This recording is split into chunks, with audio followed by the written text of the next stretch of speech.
udah pulang udah. Mas Edi, tolong Basarnas Mas kirim Mas.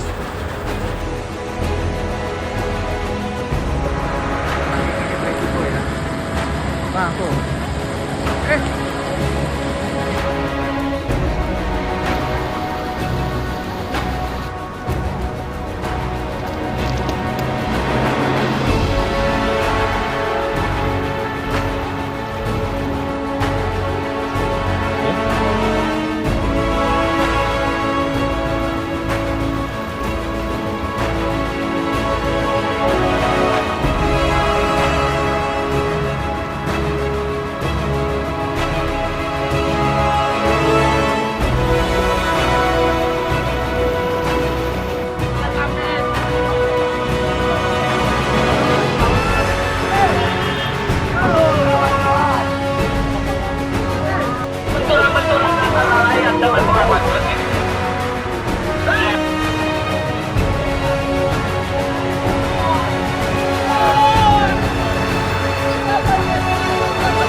Orang Bu.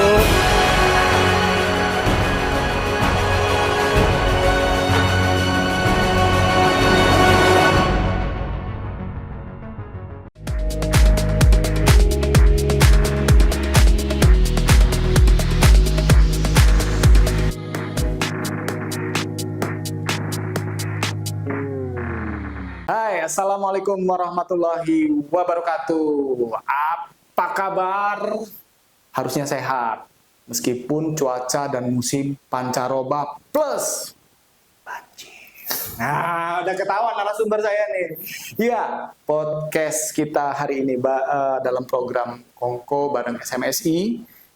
Topiknya menarik dengan narasumber yang pasti juga luar biasa. Yes, hari ini Kongsi sudah ditemani oleh salah satu organisasi yang memang terkenal suaranya keras dan lantang ketika menyuarakan lingkungan hidup. Wah, ini kita udah bareng Direktur Eksekutif Walhi Lampung, Bang Irfan Trimusri. Bang, Assalamualaikum, apa kabar Bang? Waalaikumsalam, alhamdulillah kabar baik, Bang. Baik ya, alhamdulillah. Dan saya mau ulangin lagi pertanyaannya, Walhi masih lantang kan suaranya Bang? Insya Allah masih berjalan sesuai dengan statuta dan mandat organisasi. Luar biasa. Bang, sebelum kita lebih jauh cerita tentang lingkungan, khususnya yang lagi ngehit, yang lagi belakangan ini lagi sering disebut orang, ya kita mesti tahu dulu nih, Walhi ini sebenarnya organisasi yang seperti apa dan program kerja dan lingkupnya itu seperti apa, Bang? Silakan. Iya, saya memperkenalkan Walhi, Bang ya. Jadi Walhi secara nasional itu berdiri sejak 15 Oktober 1980 di Jakarta. Jadi kita di Indonesia ini sampai dengan hari ini ada di 29 provinsi di Indonesia dan salah satunya di Provinsi Lampung. Nah, karena Walhi ini organisasi bersifat forum, jadi kita memiliki anggota dengan total organisasi anggota lembaga kita sebanyak 502 organisasi yang tersebar di seluruh Indonesia dan lebih dari 200 orang anggota individu.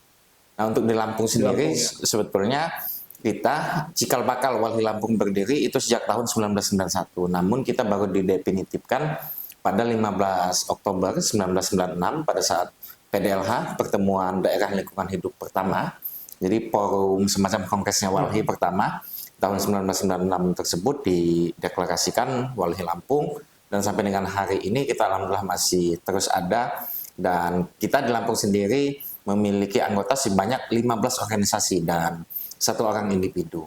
Nah, tentu di dalam menjalankan kerja-kerja dan mandat organisasi, Walhi berpegang teguh pada statuta Walhi, pada prinsip-prinsip kewalhian, pada nilai dasar Walhi, dan juga kita melaksanakan kerja-kerja berdasarkan mandat organisasi yang tertuang di dalam rencana strategis kita maupun di dalam work plan kita selama satu periode kepengurusan, yaitu selama 4 tahun. Jadi setiap 4 tahun kita menyusun apa saja yang akan dikerjakan oleh Walhi Lampung. Ada 15 organisasi itu apa aja tuh? Ya, 15 organisasi tersebut ya, beberapa mungkin yang bisa saya sebutkan, seperti misal ada LBH Bandar Lampung, Solidaritas Perempuan Sebai Lampung, Mitra Bentala, PBHI Lampung, PKBI Lampung, kemudian ada beberapa kelompok pecinta alam juga seperti Matala UTB, Universitas Tulang Bawang, kemudian Poltapala, pecinta alam dari Politeknik Negeri Lampung, kemudian ada Mapala Ardenaswari dari STIE Lampung.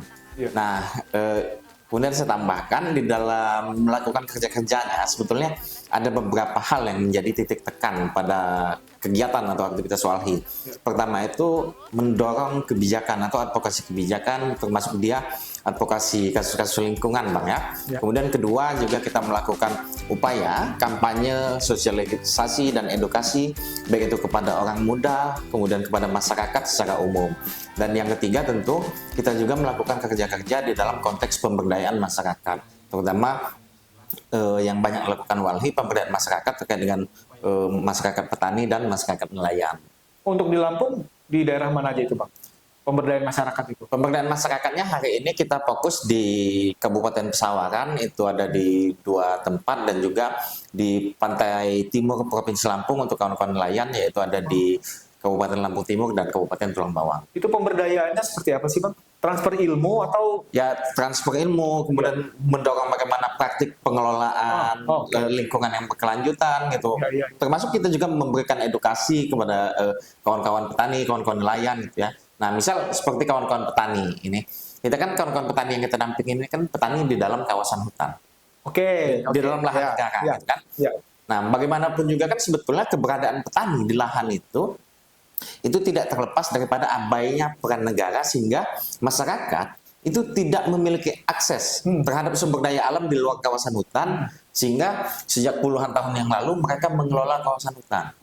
Nah, pada saat di penghujung Orde Baru waktu itu, sampai dengan ya awal-awal reformasi kan, dalam tanda kutip keberadaan petani kawasan hutannya kan dipertanyakan dan sering dianggap sebagai perambah hutan oleh pemerintah. Nah, kita mendorong bagaimana pemerintah itu mengakui dan melindungi keberadaan petani, ketimbang pemerintah capek-capek ngusir yang dalam tanda kutip perambah ini, memakan biaya besar, kemudian juga tidak efektif juga, kemudian juga pemerintah juga tidak mampu untuk merehabilitasi kawasan hutan. Maka lebih baik petani yang ada ini diberikan izin, diberikan akses kelola, namun dia juga tetap dapat membantu kerja-kerja pemerintah dalam hal memperbaiki fungsi kawasan hutan.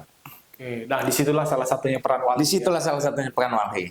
Dan lebih mudah mengedukasi petani dan nelayan ya? Atau lebih mudah mengedukasi pemerintah? Saya langsung ketawa duluan ini. Kayaknya sangat jauh lebih mudah kita berdialog dan mengedukasi petani atau nelayan ketimbang pengambil kebijakan. Nah, sejauh ini di masa Bang Irfan jadi direktur, so far so good perjalanannya dengan program memberdayakan petani dan nelayan tadi? Ya, tentu di dalam kerja-kerja atau aktivitas yang kita lakukan, kalau kita berbicara sesuatu hal tentu tetap masih ada ya tantangan atau challenge-nya gitu. Tetapi ya sejauh ini sih overall masih cukup baik-baik saja. Gitu. Baik-baik saja ya. Ya. Nah, kegambar nggak nih bagaimana tuh Walhi itu punya aktivitas ya? Jadi Walhi ini ternyata forum dan memang isinya ada 15 organisasi. 15 organisasi bergerak menyuarakan tentang lingkungan. Nah, ini kita kembali fokus nih, Bang. Ya. Kalau kita bicara lingkungan, sekarang ini lagi tren dalam tanda kutip yang negatif, artinya sejumlah persoalan terjadi belakangan ini, akhir-akhir ini khususnya di Bandar Lampung, dan tentu saja ini tak lepas dari radarnya Walhi, benar kan? Betul. Nah, menurut Walhi sendiri, kita bicara dulu nih mengenai TPA Bakung yang pertama ya. Ada 2 hal ini, saudara-saudara yang memang menyaksikan podcast ini, ada 2 hal yang menarik. Pengelolaan TPA Bakung, dan yang kedua bagaimana Bandar Lampung ini jadi langganan banjir sehingga ada korban, bahkan ada korban. TPA Bakung dulu, apa yang salah di TPA Bakung menurut Bang Irfan? Berbicara TPA Bakung, tentu kesalahan itu bukan tunggal di TPA Bakung. Ini kita berbicara Ya. sistem tata kelola sampah yang ada di wilayah Bandar Lampung. Baik. Kenapa kita berbicara sampah? Banyak kita ngomongin di Bandar Lampung. Kenapa tidak di kabupaten kota lainnya? Karena sampah ini identik dengan aktivitas urban. Ya. Identik dengan aktivitas perkotaan, di mana memang ketika suatu wilayah itu menjadi wilayah yang urban, menjadi suatu wilayah perkotaan, maka salah satu challenge-nya yaitu bagaimana tata kelola sampah yang baik. Nah, kita berbicara TPA Bakung, tentu hari ini TPA Bakung ini kan menjadi bagian dari hilir tata kelola sampah yang ada di Kota Bandar Lampung. Nah, ini di hilirnya ada cukup banyak persoalan. Misal, ya mungkin salah satu puncaknya pada saat Menteri Lingkungan Hidup melakukan kunjungan ke TPA Bakung dan melakukan penyegelan, ya. Nah, melakukan penyegelan dengan pernyataan dari Pemkot waktu itu, saya juga nggak tahu kenapa disegel gitu kan. Ya berarti kan ketika pemerintah menyatakan hal seperti itu, ini sudah sangat jelas dan terang benderang. Pemerintah tidak memiliki keberpihakan terhadap lingkungan. Pemerintah tidak memiliki konsep atau roadmap dalam tata kelola sampah. Nah, itu kita baru berbicara penyegelan TPA Bakung. Penyegelan itu kan terjadi karena memang Ada yang salah. Ada yang salah. Ya. Misal, sederhananya yang paling kasat mata, tahun 2023, 2024, TPA Bakung itu mengalami kebakaran. Ya. Ya, oke. Bagaimanapun kebakaran itu ya, terlepas apapun retorika yang dibangun, entah dari mana asal-usulnya, ketika itu berada di dalam TPA Bakung berada di UPT, di bawah dinas. Dinas di bawah Pemkot Bandar Lampung. Tentu pemerintah Kota Bandar Lampung harus bertanggung jawab. Kemudian kedua, limpasan air lindi yang masuk ke pemukiman. Bahkan ketika musim hujan, beberapa kali kita temukan di sana, ya sangat memprihatinkan juga masyarakat. Sudah dia sekitar pemukimannya bau, kemudian dia berhadapan langsung dengan air yang memiliki beban pencemar yang tinggi gitu kan. Belum lagi potensi air tersebut masuk ke sumber air baku masyarakat, yaitu sumur. Nah, ini baru berbicara di hilir. Di hulunya, ini ada lebih banyak lagi persoalan. Misal, apakah semua wilayah di Bandar Lampung sudah memiliki TPS yang layak?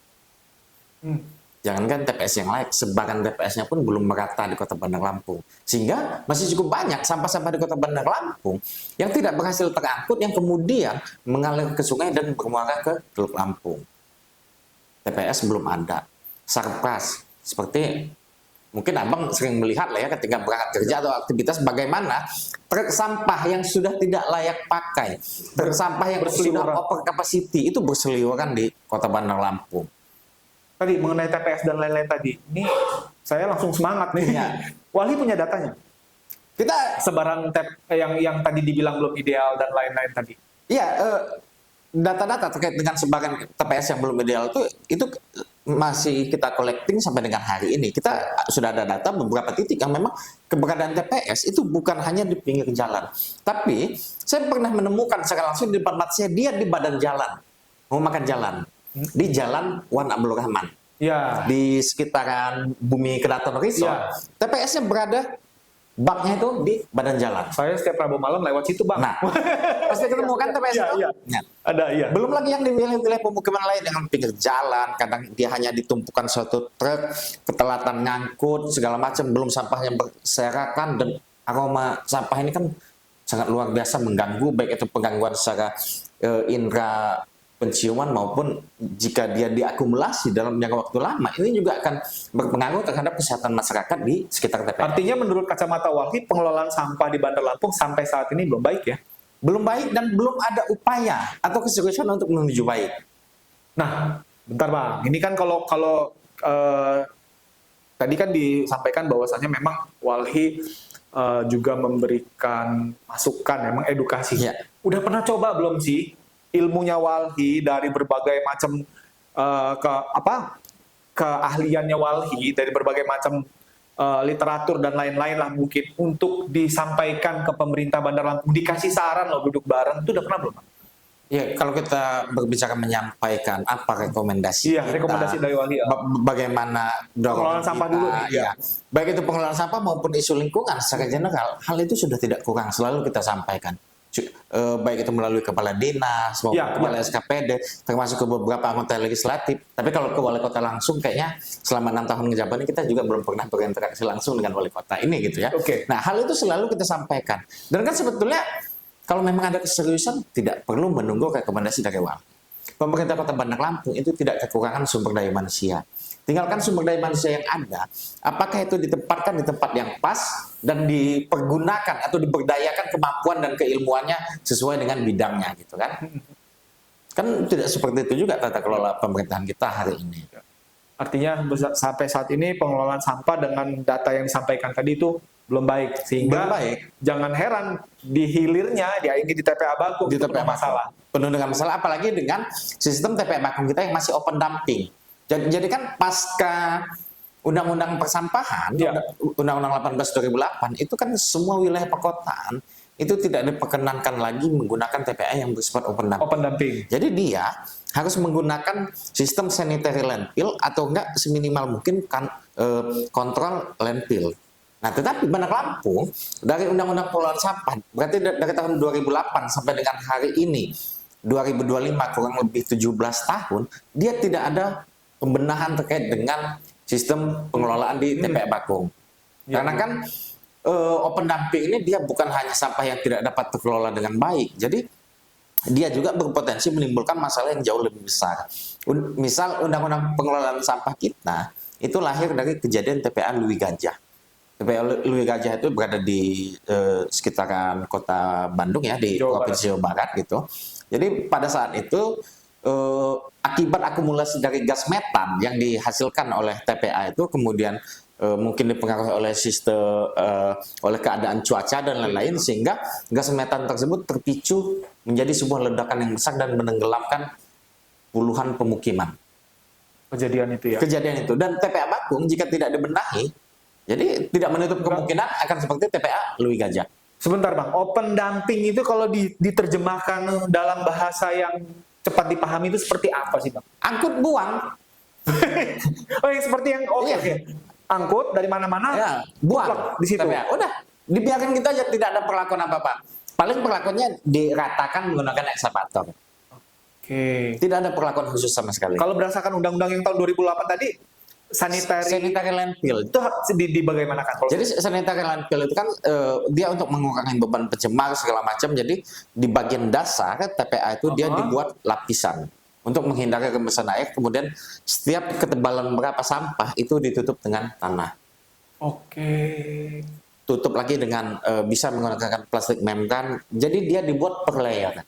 Dibuat per layer itu selain mengurangi potensi pencemaran udara atau aroma yang tidak sedap, dia juga bisa menjadi sarana untuk memanfaatkan potensi gas metan yang dihasilkan oleh sampah tersebut. Apa tadi? Oke. Jadi bisa jadi bahan bakar untuk memasak gitu ya, pemanfaatan gas metannya itu tadi. Tapi kita juga tahu, kita juga pernah beberapa kali mengikuti presentasinya. Setahu kami ya, udah ada beberapa investor yang katanya mau kelola sampah dari zaman wali kotanya Pak almarhum Edi Sutrisno. Betul. Berganti Pak Herman HN dan sekarang. Terus terakhir hilang tanpa kabar. Dan di awal periode kepengurusan Bu Epa ini periode lalu dia sempat muncul juga isu itu. Muncul juga ya. PLTSA, pembangkit listrik tenaga sampah. Iya. Dan itu pada akhirnya juga nggak ada kelanjutan dan nggak ada. Artinya pemerintah Bandar Lampung kalau kita tanya mengenai pengelolaan sampah ya pasti jawabannya ya mereka nggak punya anggaran. Ya, betul. Dengan kondisi kayak gitu, menurut Wali apa yang seharusnya dilakukan? Nggak punya anggaran, ngapain ya? Ngapain dong? Gimana tuh? Jadi sebelum saya menjawab itu, ini biar kita sharing lah ya mengenai PLTSA, pembangkit listrik tenaga sampah. Pembangkit listrik tenaga sampah ini kan hari ini dia cukup marak digunakan di negara-negara maju. Baik. Negara maju ya. Ya. Contohnya yang paling dekat yaitu Singapura. Nah, Singapura udah pakai ya? Sudah pakai PLTSA. Tetapi nanti dulu, Pak. Oke. Jadi silakan. PLTSA ini jika akan diterapkan di Indonesia, dia ada beberapa catatan. Pertama, investasinya sangat tinggi. Ya. Kemudian kedua, yang namanya sampah di Indonesia, apalagi kita sampah tidak terpilah, gitu kan? Sudah sampah kotor pula. Ya. Bau. Kan di negara maju dia memang dari rumah tangga sudah terpilah. Udah dipilah ya. Jadi walaupun sampah nggak bau-bau amat gitu. walaupun sampah nggak bercampur antara plastik, kertas, dan Bekas lain-lain. makanan, sisa Sehingga sampah yang tidak bisa diurai itu yang dijadikan bahan baku untuk PLTSA. Sehingga kemudian dia potensi gas buang atau polusi atau zat toksik yang akan dibuang itu cukup rendah dan bisa diminimalisir dengan teknologi walaupun investasi tinggi. Nah, di Indonesia tantangan kita bahan bakunya ini. Sampah yang sudah dari TPA ini, dia akan menghasilkan polutan yang cukup tinggi. Jika kita menggunakan teknologi untuk menekan bagaimana polutan yang tinggi itu biar dia bisa berkurang, jelas investasinya akan naik lagi. Investasinya luar biasa tinggi, itu yang pertama. Kemudian yang kedua, nah yang pertama tadi, jadi masih ada pro dan kontra terkait dengan klaim sebagai alternatif bersih untuk pengelolaan sampah ya. Nah, yang kedua, bagaimanapun juga ketika dikelola swasta, ini ada kewajiban oleh Pemda terkait dengan typing fee. Typing fee itu biaya yang diberikan oleh pemerintah kepada pihak yang melakukan pengelolaan sampah.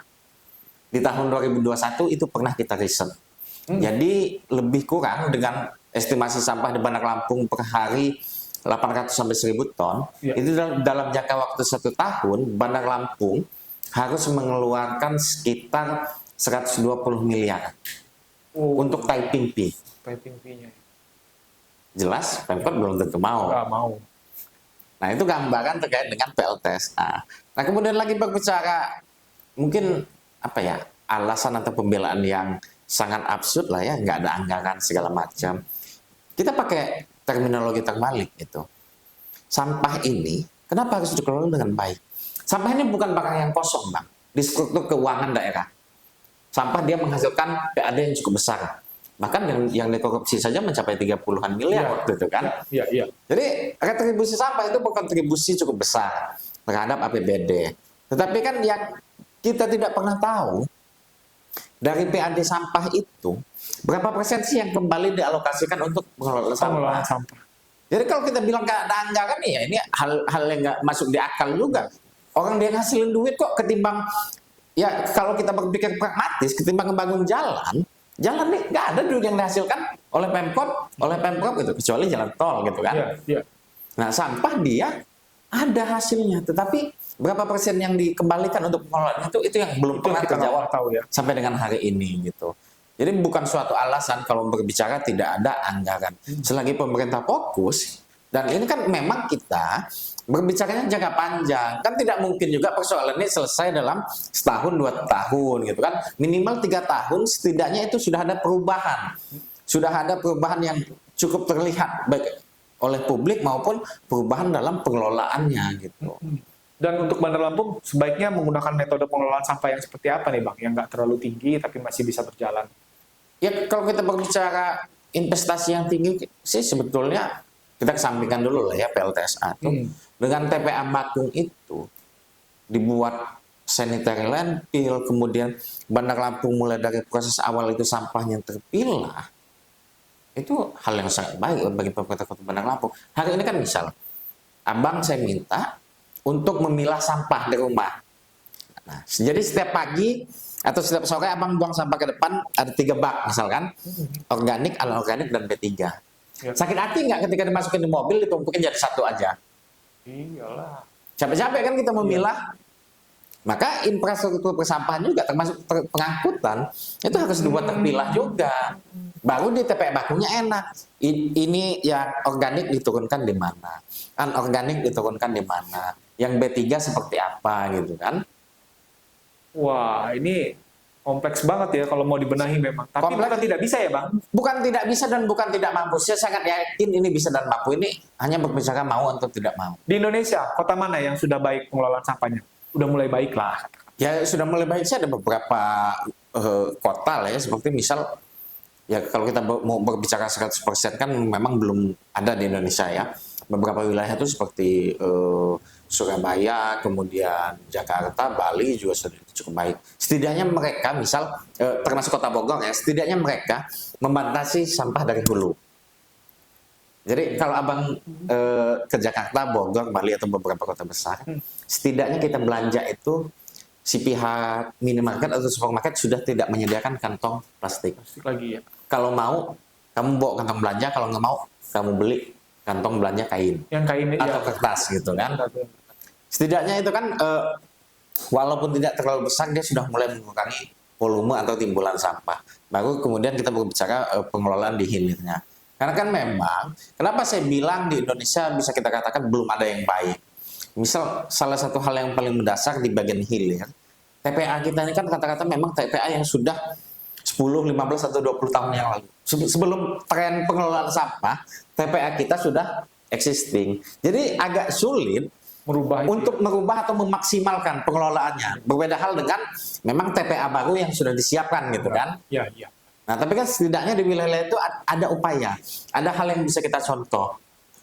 Ya, dalam pengelolaan sampah, dalam penyediaan infrastruktur, ya hal yang paling receh menurut saya ya, mungkin receh dan cukup sering kita jumpai, seberapa sering kita ke fasilitas umum di Kota Bandar Lampung. Seberapa besar potensi kita menemukan titik-titik kotak sampah.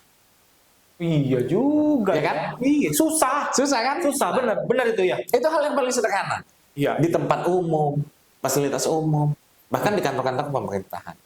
Iya benar-benar susah. Kadang agak sulit kita mau buang sampah. Boro-boro yang sampah udah terpilah-pilah tadi ya. Terpilah Iya. itu. Benar, iya. Make sense. Jadi PR-nya ya benahi pelan-pelan lah ya. Benahi pelan-pelan, benahi bertahap. Dan itu nggak akan selesai di satu kepala dinas, kira-kira kayak gitu. Kayaknya. Harus berkelanjutan ya. Berkelanjutan. Dan ini PR buat pemerintah Bandar Lampung. PR. Tapi dari sisi lain, Walhi nggak kapok kan kalau masih kasih masukan terus ke pemerintah? Ya, karena itu menjadi tugas dari Walhi ya, untuk selalu mengingatkan kepada pemerintah, mengingatkan, mengkritisi, kita akan selalu menyampaikan apa persoalan yang terjadi gitu. Apa resikonya? Apa resikonya kalau tidak ditindaklanjuti gitu? Bagaimana yang harus dilakukan itu selalu kita sampaikan. Terakhir bicara dengan pihak pemerintah Bandar Lampung terkait TPA Bakung kapan nih Bang? TPA Bakung Kita kasih. bulan puasa kemarin tuh, Oh masih ya, baru ini Bang. Ya. Oke. kita kan diskusi publik ya. Bulan puasa kemarin kita sebetulnya kita kemas diskusi publik membicarakan banjir, termasuk kita meluncurkan catatan tahunan. Jadi Walhi setiap tahun itu memproduksi ada namanya catatan tahunan Walhi Lampung. Itu berisi fakta-fakta dan kebijakan pengelolaan lingkungan di Provinsi Lampung, termasuk di Bandar Lampung. Nah, hal itu kita sampaikan kepada Pak Kepala Dinas Lingkungan Hidup waktu itu. Pada saat itu responnya? Ya, responnya masih dibilang normatif lah. Dia menyampaikan apa yang akan dilakukan, apa yang akan dilakukan oleh Pemkot gitu. Ya, masih normalisasi sungai, ngomongin TPA Bakung ya. TPA ini kalau disegel kita mau buang kemana? Ya kan seharusnya penyegelan TPA Bakung itu kan jangan diterjemahkan secara mentah juga gitu kan. Bukan berarti disegel sama seperti tindak pidana umum gitu, tidak boleh diakses sama sekali gitu. Penyegelan itu kan sebagai peringatan keras untuk dapat dilakukan pembenahan dengan segera, tetapi dia dalam konteks operasionalnya tetap bisa digunakan. Sampai sekarang statusnya kayak mana tuh? TPA Bakung dengan segel itu memang apa nih? Saya sih dapat informasi ya, dan memang belum melakukan peninjauan langsung, dapat informasi yang sangat akurat lah ya. Dapat bocoran bahwa ada sebagian sekitar 1 hektar atau 2 hektar di TPA Bakung, dia sedang sedang dibangun untuk kontrol landfill, bukan sanitary landfill tapi kontrol landfill. Nah, kontrol landfill ini kan mungkin ini satu langkah ya, entah dia langkah baik, entah karena terpaksa ya, karena habis disegel. Karena penyegelan gitu ya. Tetapi kan maksudnya secara teknis juga, apakah kontrol landfill ini dia memang efektif dibuat dengan serius, atau hanya sebagai bagian dari formalitas gitu, bahwa dia udah kena tegur, dia sudah melakukan upaya gitu. Karena kan berbicara TPA Bakung ini Bang, TPA Bakung ini bukan gunung sampah. Jadi ngomongin TPA Bakung ini lembah, mangkok, diisi sampah dan sudah rata gitu. Udah jadi gunung. Hampir menjadi gunung. Kalau kita lihat dari Umbul Kunci, dia memang sudah jadi gunung karena dia lebih tinggi kan. Nah, mangkok yang sudah terisi sampah, lalu dengan dibangun kontrol landfill, apakah dia sempat digali atau diproses sampai dengan dasarnya? Jadi kalau cuma atasnya yang ditutupin, di bawahnya nggak ada perlakuan khusus, ya bisa dibilang sama aja juga kadang-kadang. Itu tadi formalitas tadi ya. Tapi kan 2 hektar dibanding total luas TPA Bakung 14 hektar kan ya belum berpengaruh secara signifikan juga dalam pengelolaannya gitu. Iya, iya, iya, iya. Jadi memang ya sejauh ini ya masih memantau dari jauh aja ya. Iya, tapi kan TPA Bakung itu juga sebetulnya kan ada dua pilihan bagi Kota Bandar Lampung. Pertama, apakah akan memindahkan TPA dengan membuat TPA regional atau tetap eksis di TPA Bakung. Sebetulnya kedua pilihan ini bisa diambil Bisa salah dilakukan. satu. Jadi kalau Pemkot dan beberapa kabupaten kota dan provinsi tidak siap untuk pindah TPA, TPA Bakung itu bisa kita maksimalin, tapi dengan catatan harus ada perluasan wilayah, nambah beberapa hektar, kemudian area-area yang baru itu untuk pemanfaatan sanitary landfill sambil mengelola sampah yang memang sudah existing. Iya. Jadi kalau dia tidak ada lahan baru, ya saya dengan pemikiran awam, ya bagi saya hal yang mustahil untuk memperbaiki TPA Bakung secara kualitas lingkungan gitu. Nah, sekarang sampah ya, mudah-mudahan pada akhirnya nanti pemerintah benar-benar tidak melakukan kegiatan yang sifatnya formalitas tadi. Betul. Dan kita harapkan dan masih kita tunggu sama-sama ada kelanjutan. Kalau tadi baru bangun 1 hektar dan kita belum tahu apakah benar-benar ideal pembangunannya sesuai dengan spesifikasi yang ideal atau tidak ya. Mudah-mudahan spesifikasinya ideal. Dan lagi-lagi ya kita menanti ya, Bang ya. Sekarang kita ke banjir. Waduh. Nah, ini yang lagi seru nih. Lagi hangat-hangatnya. Lagi hangat-hangatnya. Sampai tadi masih ada demo tuh, Bang. Masalah banjir. Masalah banjir ya. Masalah banjir. Nah, kalau menurut Walhi, Bandar Lampung ini kenapa banjir? Sebelum ngomongin banjir, saya sampaikan juga. KTP saya bukan KTP Bandar Lampung. Iya. KTP saya bukan KTP Bandar Lampung, tapi saya sudah belasan tahun berdomisili di Bandar Lampung dan konsen gitu ya. Iya, oke. Nah, karena kan ini agak satir juga ini kan ngomongin Iya. apa semacam bias administrasi gitu ya. Iya. Ya kalau ngomongin orang luar Bandar Lampung tidak boleh mengkritik Bandar Lampung, salah juga. Coba di absen semua pegawai Pemkot tuh KTP-nya Bandar Lampung semua nggak gitu? Oke, bener. Pecatin yang nggak Bandar Lampung. Nah, Kan? keren ya, oke. Nih, intermezzo kita lah pembuka ya. Ya ngomongin banjir kan memang di Bandar Lampung ini dalam 5 tahun, 10 tahun itu coba kita analisis ya, memang terutama dari 2020 sampai dengan hari ini jumlah kejadian banjir di Kota Bandar Lampung itu titik sebarannya semakin banyak, intensitasnya juga semakin sering. Apalagi 2025 nih ya mamnya ngomong kita baru 4 bulan berjalan. Ini masih April kan hari ini? April, ya. Hari ini masih April, tapi sudah berapa kali kejadian banjir di Kota Bandar Lampung? Dan fatal. Dan sangat fatal karena berbicara banjir tahun ini dia Ada korban jiwa. lebih kurang 8 korban jiwa. Ya. Dan ini sebuah persoalan yang serius yang memang harus segera ditangani oleh pemerintah Kota Bandar Lampung, termasuk ini terkadang ada satu yang luput, yang katanya wakil rakyat, DPRD Kota Bandar Lampung juga harus bertanggung jawab terhadap kejadian banjir. Jadi kalau berbicara kejadian banjir, wali kota atau anggota dewan itu turun ke lokasi, meninjau, membagikan sembako, yaitu sudah bagian dari kewajiban dia gitu kan. Karena dia istilahnya pemimpin, dia harus melihat fakta di situ. Tapi kan terlepas dari itu ada kewajiban yang lebih besar. Bagaimana kebijakan atau pembangunan yang dilakukan itu bisa meminimalisir kejadian banjir di Kota Bandar Lampung. Karena kita di Bandar Lampung ini ada satu hal yang aneh, Bang. Jadi kalau kita sering belajar terkait dengan geografi atau kondisi geografis atau pemetaan, wilayah Bandar Lampung ini kan didominasi dataran menengah ke tinggi lah ya. Kita kan dataran rendah kita hanya di sekitaran wilayah Teluk Betung. Tapi kenapa di dataran menengah ke tinggi ini banyak kejadian banjir? Berarti kan ada yang salah dalam tata kelolanya. Nah, ada cukup banyak persoalan yang menyebabkan banjir di Kota Bandar Lampung ini. Dia ada beberapa hal. Pertama, sistem drainase kita. Sistem drainase kita hari ini sebagian besar sistem drainase yang dibuat entah 15 tahun, 20 tahun atau 30 tahun yang lalu. Di mana pada saat itu kemampuan infiltrasi tanah untuk menyerap air hujan itu masih tinggi. Belum banyak betonisasi. Sekarang tanah kita sudah banyak betonisasi sehingga kemampuan untuk menyerap air itu rendah. Kemudian kemana air hujan yang datang itu akan lari ke sistem drainase. Karena sistem drainasenya kecil, Dia tidak muat menampung sehingga kemudian meluap terjadi banjir. Itu yang pertama. Kemudian kedua, ini masalah sungai. Sungai kita sudah cukup banyak mengalami penyempitan dan pendangkalan. Nah, sungai itu dalam konteks pendangkalan, dia memang ada aktivitas alamiah yang menyebabkan sungai itu tersedimentasi. Nah, aktivitas alamiah dalam sedimentasi sungai itu biasanya mengandung material lumpur, pasir, dan batuan atau kerikil. Tentu bagian dari siklus alamiah. Tetapi tidak dengan bandar Lampung. Sampah. Lumpur, pasir, kerikil itu sebagian kecil, sebagian besarnya sampah. Nah, seperti kita singgung tadi, sampah ini karena memang infrastrukturnya belum ada, pengelolaannya dia masih carut marut, banyak sampah itu lari Dibuang ke kali. sungai. Dan kemudian selain bermuara ke sungai, bermuara ke wilayah laut juga. Nah, selain sungai itu tadi, tata kelola sampah ini juga berpengaruh.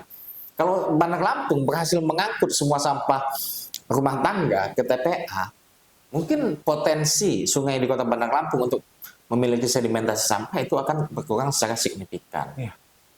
Nah, kemudian ruang terbuka hijau. Nggak ada, Bang. Gimana ruang terbuka hijau kita sekarang ya? Kalau kita berbicara ruang terbuka hijau publik lah ya. Ruang terbuka hijau publik kayaknya hari ini mungkin walaupun nggak hijau-hijau amat, kita masih bisa duduk di Taman Dipangga. Ya. Walaupun nggak hijau-hijau amat gitu kan. Dikit Bang, kecil. Dikit kecil dan nggak hijau-hijau amat. Nah, kemudian ruang terbuka hijau publik yang ideal itu tidak ada kita temukan di Bandar Lampung. Sehingga kan masyarakat Bandar Lampung, masyarakat urban yang setiap hari beraktivitas dengan kerjaan, beraktivitas dengan pendidikan, karena kan merasa titik jenuh. Kita tidak ada tempat pelarian untuk itu. Padahal ruang terbuka hijau publik tersebut dia memiliki fungsi yang beragam. Baik itu fungsi secara lingkungan, gitu kan, fungsi secara ekonomi maupun fungsi secara sosial. Nah, yang saya harapkan di kota-kota besar itu ada ruang terbuka hijau publik. Tapi kenapa Bandar Lampung dia tidak ada? Kalau kita mungkin pernah dengar yang hits dan baru Jakarta ada namanya Tebet Eco Park. Iya, Tebet Eco Park. Nah, sekelas Jakarta yang harga tanahnya puluhan juta, bahkan ada yang sampai ratusan juta per meter saja, dia bisa ada. Tapi kenapa Bandar Lampung tidak ada? Bahkan secara tertulis ruang terbuka hijau di kota Bandar Lampung yang ada di Perda Tata Ruang Wilayah kita hanya 4,5%. Sedangkan idealnya suatu wilayah memiliki minimal 20% RTH publik dan 10% RTH privat. Minimal 30%. Dan ini hanya 4,5. Jauh ya, Bang? Jauh panggang dari api. Iya. Kapan mau tercapainya? Dan ini kan dia hanya sebatas RTH publik yang dimaksud di RT RW ini kan bukan berarti yang kita bayangkan seperti Tebet Eco Park, kemudian di Kota Palembang itu ada Kambang Iwa gitu ya. Ada Punti Kayu. Nah, itu tadi. Ini klaim dari TPU, lapangan, jalur hijau. Nah, kemudian satu lagi yang menyebabkan banjir tentu alih fungsi lahan dan kehilangan wilayah tangkapan dan resapan air di Kota Bandar Lampung. Jadi pesannya pembangunan itu betul. Tahun 2020 kita analisis perubahan tutupan lahan dan penggunaan lahan di Kota Bandar Lampung dengan range data 10 tahun. Jadi kita mengambil data dari 2011 sampai 2020 di Kota Bandar Lampung. Ada sekitar 100 hektar lahan di Kota Bandar Lampung itu beralih fungsi. 100 hektar ya. Nah, lahan-lahan tersebut menariknya itu sebagian secara status ya di RT RW dia sebagai ruang terbuka hijau. Oke. Nah, kita tarik lebih dalam lagi. Berarti kan ada yang salah dalam penetapan ruang terbuka hijau. Jadi hasil analisis kita, Pemkot menetapkan ruang terbuka hijau itu secara serampangan. Pemkot dan DPRD ya, karena dua instansi ini yang membuat perda gitu.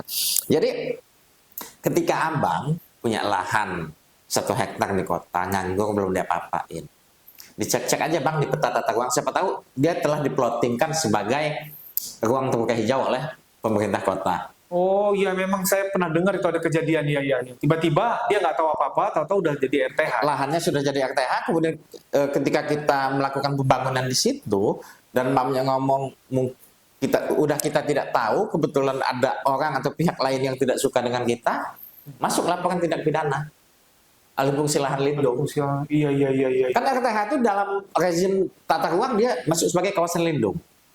Jadi kalau membangun di wilayah yang RTH, RTH pidana. pidana.